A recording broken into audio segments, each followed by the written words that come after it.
Hi, folks. Well, hey, quite a while back, a friend of mine died, and I was involved in helping to modify something that he had made. Um, I modified it in such a way that it became an urn for his ashes. And there's another YouTube video that I have made on that.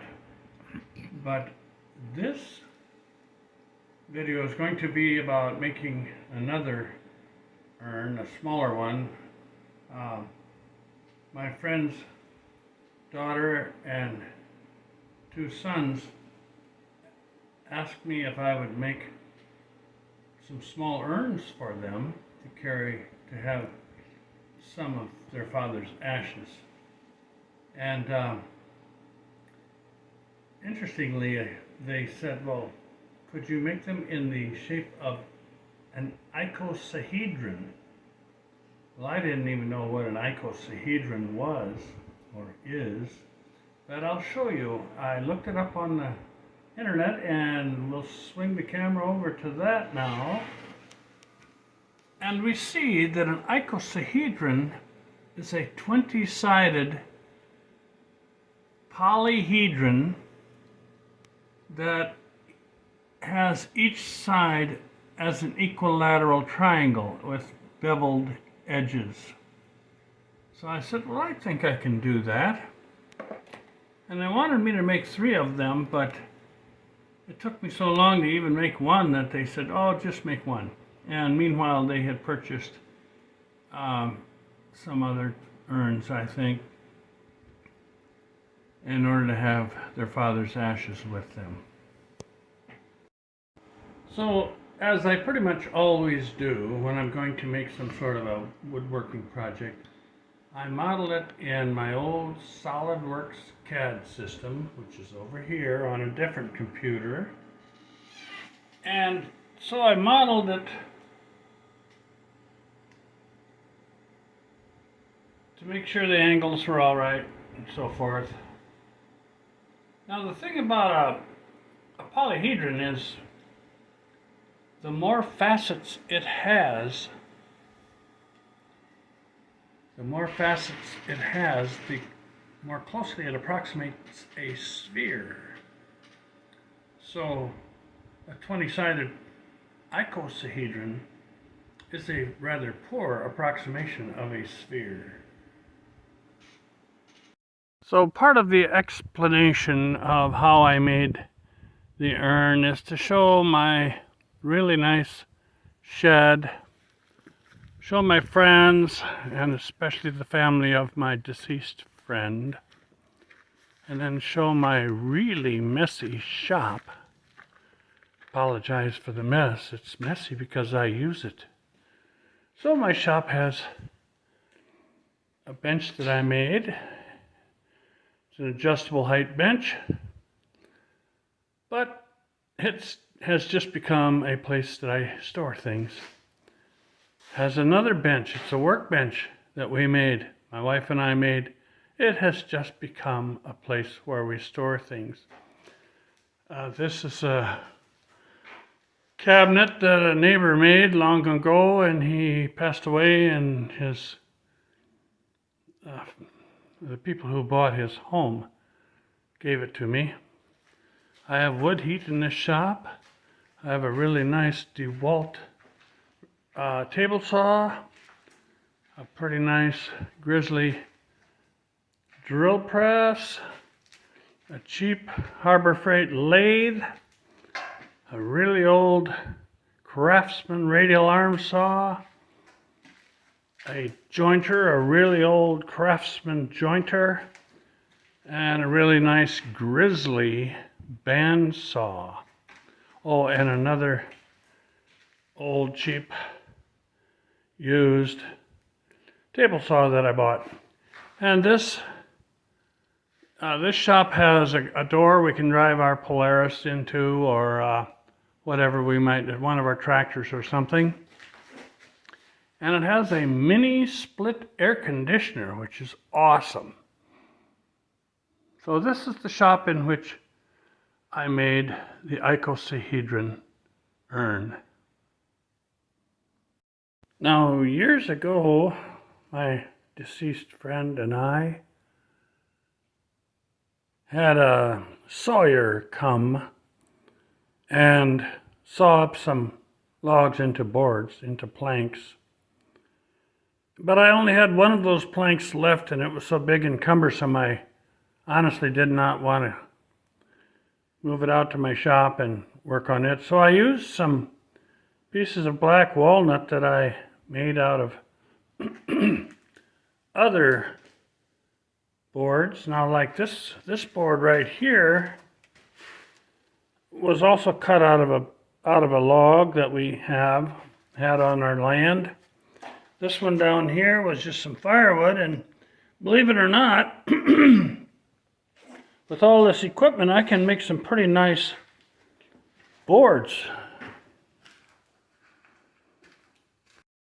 Well, I'll tell you that I really enjoy making boards from logs. If you look at this crummy looking log over here, this one is Osage orange. And I sawed it, and I've been taking small boards off of it as needed. Same thing on this one here, which I don't even know what wood that is for sure. And here's a piece of, I think it's black walnut.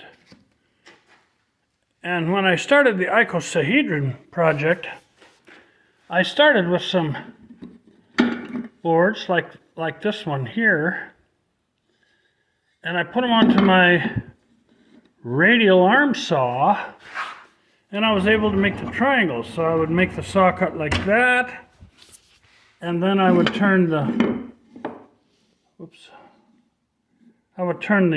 board over and make a saw cut. So that resulted in a triangle that did not have beveled sides or edges. The plan was to have the top lid, we'll call it the lid, removable, of course, and held on by magnets. Now, I can't take credit for thinking of that myself, because I did see an icosahedron urn on the internet you could buy, and it had magnets. Now this object here, you'll see later on in the final product, but this is a little pole, if you will. It fits loosely in a round hole, and it can be lifted up a little ways so you can get a hold of it, and then you can pull the lid off. And again, this lid is held on with magnets. In my previous video, I showed that I was planning on putting this type of arrangement in this area so that I could push down on the triangular pieces with this bolt and have this insert in the piece of wood. But I had mentioned to my wife that I wouldn't mind having some of these push clamps, and it turns out I had a birthday coming up, so so she mentioned it to our daughter, and our daughter got me 4 of these clamps. $12, I think, for the 4 of them. So how do you beat that? Each of these clamps is capable of putting 300 pounds of force down. I don't have them adjusted to push very hard, but I think between the 2 of them, they'll push hard enough. Now notice how this triangular piece is protruding so that it will hit the saw blade. I had to keep shimming until I got to the point where the triangular pieces would clean up when I'd run them through. And that is because my blanks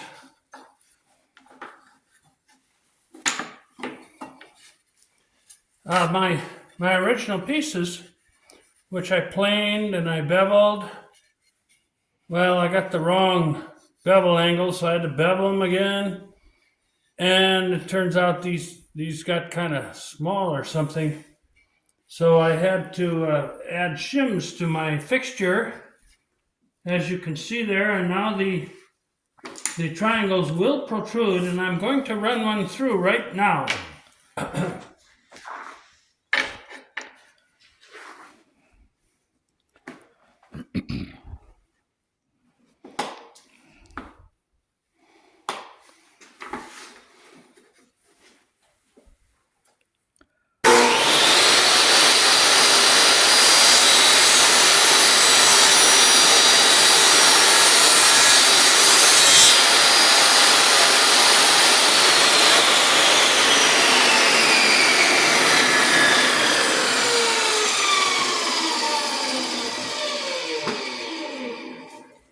And I'll bet that was plenty noisy on the video camera, but this came out pretty well. This is what we just saw. Now, every time we saw something off of any one of these faces, all three dimensions change by the same amount.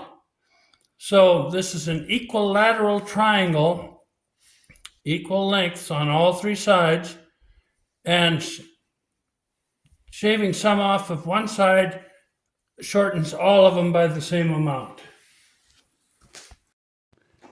This is another fixture that I made, and it was so that I could put a triangle in and drill a nice hole in it. That only was needed for one part, which was the lid, and you'll see that in later parts of this video.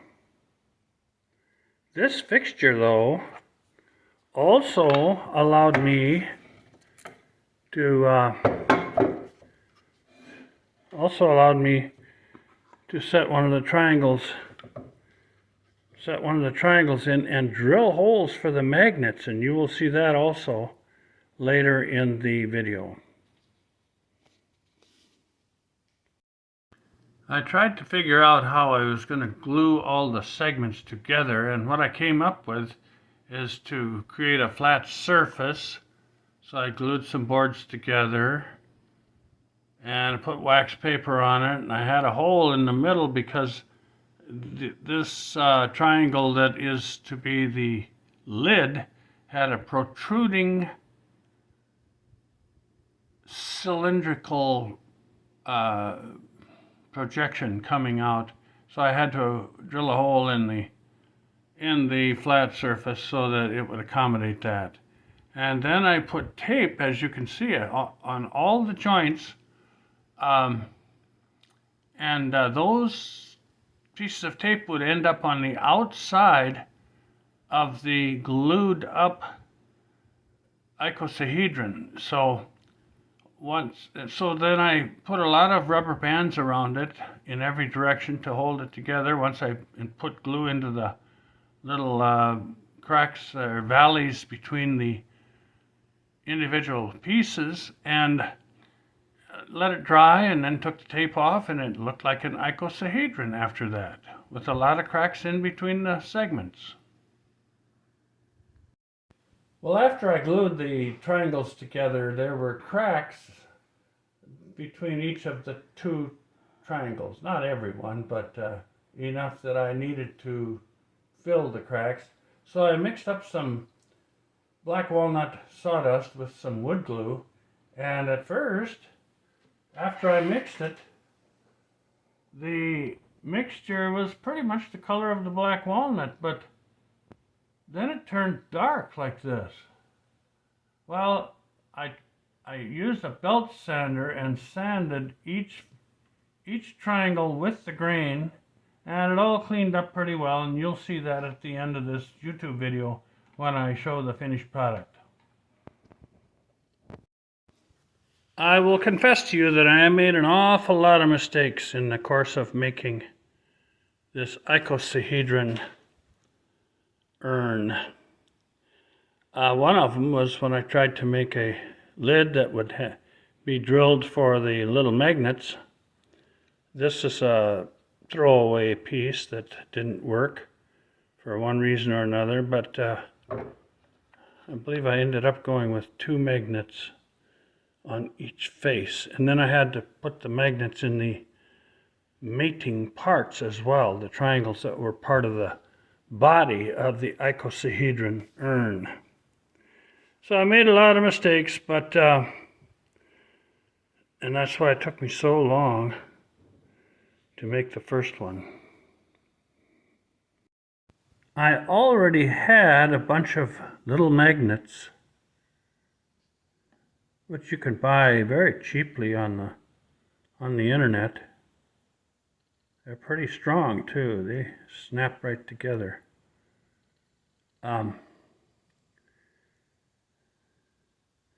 You got to get them in the right way because the polarity will either attract or repel another magnet that is near them. And of course I made that. That was one of the mistakes I made. So anyway, these little magnets came in handy and worked really well.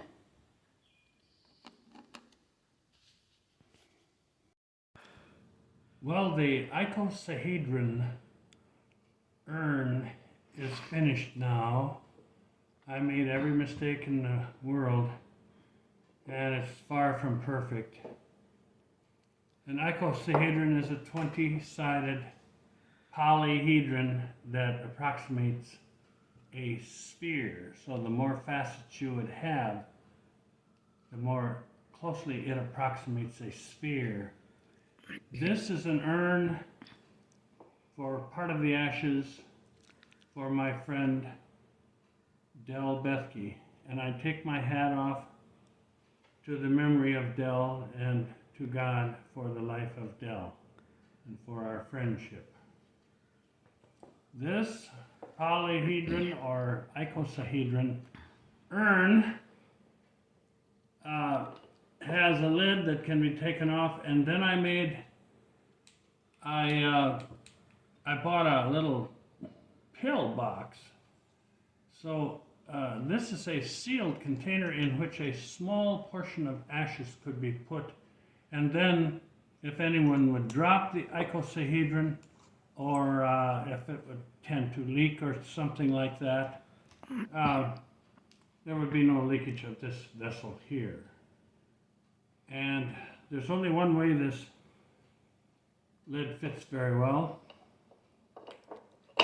and it's held in by magnets, 3 magnets. So there it is, my friends. May God bless the memory of Del Bethke in our midst.